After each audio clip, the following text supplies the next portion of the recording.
Welcome, and thank you for joining for another whiskey review. Today, we're taking a look at the new Riff Peated Rye. Dustin, this one comes in at 50%, bottled and bond. From our friends at New Riff, beautiful bottle. What else can you tell us about it, my friend? This is back to their Backsetter series that they did a few years ago, and I'm hoping they do again. Peated Backsetter, which is, a piece of, the whole whiskey making process. We'll leave that to somebody who is, a little better at that whole discussion than we are. But they've imparted peat in a 95.5 rye, which you guys are aware that's MGP's mash bill. It is, however, not their distillate. This is New Riff, 4 years old, and bottled in bond style everything, which is beautiful. Beautiful, sexy bottle, as always. That green really pops. It does, doesn't it? Off the end of that, it's just like almost an emerald green. They do a great job labeling. They know what they're doing, man. They really do. Yeah, we've talked about our affinity for New Riff quite a few times on this channel, so if you guys had a chance to try them, you probably know what we're thinking. Dustin, if I haven't mentioned this before, how old is this whiskey? 4 years old. So that's kind of the standard age that all their stuff has been so far, with a few 6 years sneaking out, and I'm hearing we're going to see some older stuff coming soon. So best use of a parking lot I've ever seen. This is so unique, interesting, and yet smoky mint. It's all back to what we know. There's a beautiful fruit note here too, though. Yeah, at first I just got smoky mint. I'm getting the fruit more than the mint. The smoke's obvious. It's almost like a cooling menthol note to it, too. It's like a green apple, but it's like... I was going to say mint chocolate chip ice cream. Just the smell of it, you know what I mean? I mean, obviously, it's not as cold as that or anything, but that's... Smell that mint ice cream. You're right. The more I'm digging in, yeah. And it's a subtle little bit of apple in there, too. It's mint chocolate chip, a little bit of apple. That peat's giving it... I was going to initially say a wisp of smoke, but it's more significant than a wisp. Yeah, I am surprised that, this process has created such a smoky whiskey, really. It's really impressive. There's something different about the smoke compared to, how familiar we are with, say, Isla smokes or Isla I was just going to say, I'm wondering where they got this from. Like, is this something, they got the Scottish peat? Did they find Kentucky peat? It's not quite as earthy, so it's a little safer of a peat. I wouldn't quite call it a fresh peat, but I would say it's not as sooty or as medicinal as, say, a Scotch peat you would get from Isla. Rye is such a strong and aggressive grain that it's hard for anything to push it out of the way. So the peat's actually having to fight with a formidable grain, whereas barley's a wonderful grain for sweetness. It adds a beautiful amount of flavor, good for mouthfeel, but it is not as aggressive and bold as rye. Yeah, not even close. Usually with peated whiskeys, I do get sometimes a tobacco and mint note to them sometimes. But with a rye, you're going to get that mint note anyway. So that's almost kind of where like the mint ice cream comes in. It's almost like a cooling, almost safer version of mint that's far less dirty than what you would normally get from peated whiskeys. And the peat is absent of that note. But you still get other elements of the peat, which makes me think that it's all one note. But clearly one's because of the rye and one's because of the peat. One thing that's amazing about this, Mike, is I still smell New Riff when I smell this. Yeah. There's like a waxy kind of thing, I think is what I'm starting to want to call it. It's like a waxiness. It's not a Kleinlich wax, but it's a waxiness that New Riff has. And it's here. And it's amazing that here they've taken... I can know their bourbon and their rye. They have the same note. It's got to be the Rickhouse or the barrels or something. But, I know New Riff almost immediately when I smell this. I always kind of thought, I've always tried to dial in because I see us doing more and more New Riffs just because of its location and everything and what we think of it. But I've always thought okay, what is really the distillery characteristic from these guys?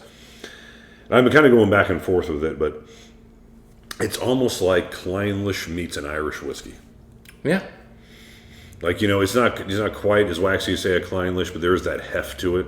But then there's so many pastry notes and things like that those subtle grains that I sometimes get off of well-aged Irish. Which, this is a rye. They make bourbons. I mean, those are different whiskeys. But from a profile perspective, that's just kind of the area I'm circling. Well, heck, now they're doing malted rye. I mean, They do a lot. oh, I love this whiskey. How much did you get this for? $50. Mind you, I mean, it's a hard whiskey to get. You know, it's club members only. You have to be signed up for the thing, order it online like the day it comes out, and all that. And they've gotten really hard to get on those, but $50. What a deal. So I'm tasting it now, Mike, and I mean, it's just beautiful. It's a beautiful marriage of peat and rye. I don't know what else to even say. Like, it's just whatever you're thinking when you think what's the best way peat and rye can come together, right here. And the fact that it's got a beautiful, nice, quality oak note to it at 4 years old is just amazing. Just absolutely amazing. It's not super fruity. It's not super spicy. It's got spice. It's got a little bit of fruit. It's got peat. It's a middle of the road peat that perfectly plays harmony, and it just plays with this rye. It's simple. Yeah. Well, but those simple 3 parts are done flawlessly. I won't say perfect, but flawlessly. There's nothing off-putting to any of them at all. The mint note comes off a little sharp and a little clean, which I'm not necessarily saying that's even a bad thing. I'm just describing the difference. Yeah. The cleanliness is also a new Riff characteristic, I think. I agree. There's an earthiness to it. I mean, again, if you don't like... Very similar. I know there's going to be people who don't like this because they don't like peat in their American whiskey. They're bourbon and rye guys who bought this and were like, whoa, that is a lot of peat. That's a very unique peat. It's a safe peat. It's fairly substantial in its volume of smell, but it's not a dirty peat. It's not a sooty peat. I wouldn't necessarily call it fresh. I'd call it clean, and I'd call it safe. It is. In fact, I saw it was ADHD whiskey. Mm-hmm. He got, I think it was the bourbon, but he got one of these, and he's sitting there going, "Oh, I think it's a Scotch. Oh my God, I found a Scotch I like." And then he found out it was a bourbon. He's like, I love that peat note on this. So, I think there is definitely a group of people that this might be a transition away towards the peat in Scotch, where maybe you're not ready for Scotch. Well, here's the thing. Peat is a different note, and usually people who like bourbon like something a little sweeter than what a Scotch would be. And even if you like Scotch, to go to the next step to be a peated Scotch is another leap. Now, this is a rye whiskey, so people who enjoy rye whiskeys don't necessarily want the over-the-top sweetness. They want more spice. And I think peat pairs well with rye bourbons especially. A lot of people have kind of compared rye to the American version of peated whiskey. Until now, when we're actually peating it. Well, but it used to be like your choice was bourbon and rye. So rye was the peat version because it was the extra elements. Yeah, correct. I mean, they're trying to quantify it based off of a well-established whiskey culture, which is single malt Scotch, and it is a huge variation from what a typical bourbon is. Oh yeah, but we know peat's peat, and there's everything else. I don't care if it's a peated cask or if you actually put it in the process of making the spirit itself. It's evident, and that evidence is smoke.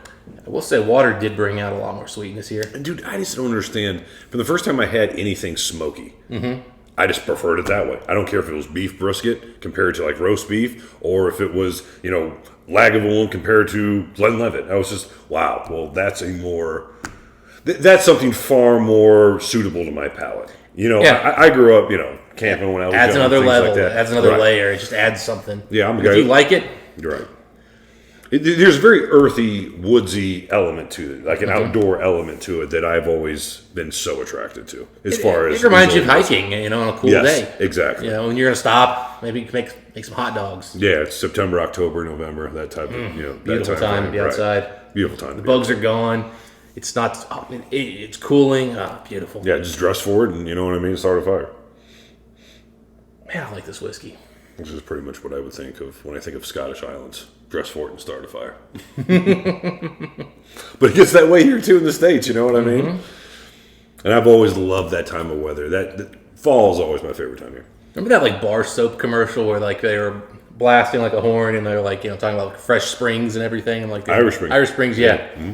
And I mean this is the American whiskey to drink if you're over there and you have an American whiskey for some reason.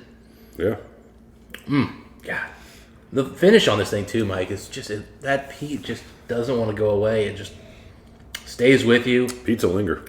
Man, And we've had peated whiskeys tonight. Scotches. Yeah, and this is lingering honestly longer than some of those have. Yeah, I agree. Maybe a lot. They do a good job at New Riff. Guys, New Riff, we need more peated stuff. I'm telling you, if this didn't blow up then, it will blow up now because there's more people drinking Scotch and bourbon than ever. It's just getting bigger, and this is such a crossover.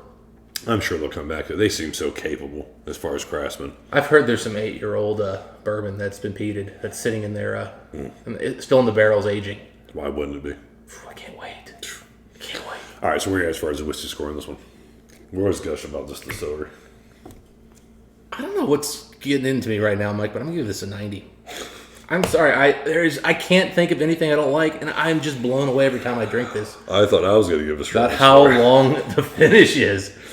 Like this is $200, $300 whiskey. I can't believe this is only 4 years old, and I can't believe how complex the mouthfeel, the richness, everything is just so good. If they did this cast strength, I'd pay $100 without even blinking. Yeah, I mean, I thought like, I'm going to go strong here, 88. I mean, yeah, there's nothing off. I mean, when you tell me it's a $50 whiskey, I'm biasing. I'm thinking, I shouldn't go higher than an 88.